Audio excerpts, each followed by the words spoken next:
The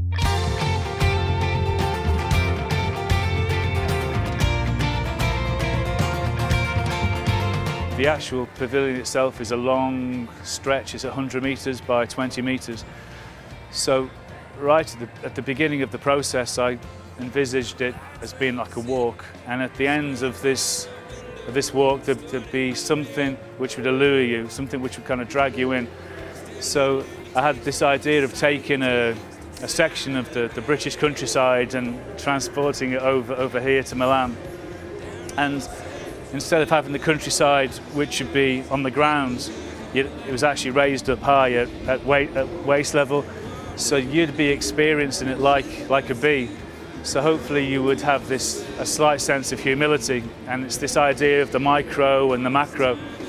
And then as you walk closer to the hive itself, it's constructed from an abstracted honeycomb structure, very much similar to a real beehive.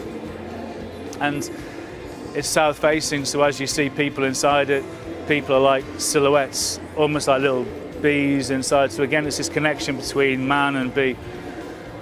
And I was interested in making it alive rather than being a spectacle, so it wasn't something which was like in an art gallery or a museum, that it would be continually moving, continually fluid.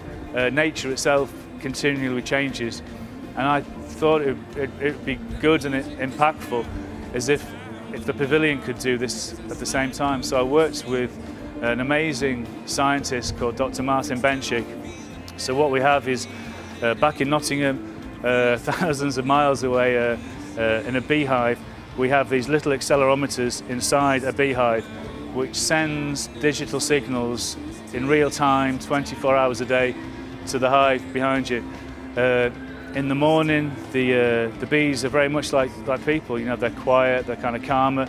The day gets busier, there's more energy as they go out, you know, looking for the pollen and coming back.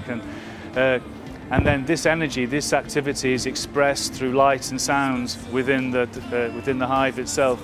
So it's this idea that the pavilion is talking to you. It's a unique experience.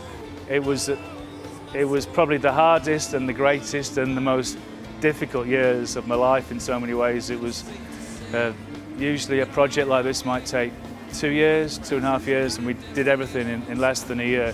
So it was a real focused team to really kind of make it happen. And I think if you have a great team and you have a really simple idea and a vision, it's incredible what you can do. And it was only really up until maybe a week before Expo opened. We'd finished like a little bit early, and there was myself and Dr. Martin Benchik, the scientist, and some of the musicians who worked on the soundscape in the pavilion, and we're all sitting inside the hive. It was about 10:30 at night. It was a beautiful, balmy late sort of spring evening, and the lights were working. The sound was kind of coming through. There was no one in the expo. It was really quiet, and we're all just sitting, looking up at the oculus. And sometimes in your life you have these special little moments, these little epiphanies where everything just kind of comes together. And it really felt like that. It was an amazing, magical moment.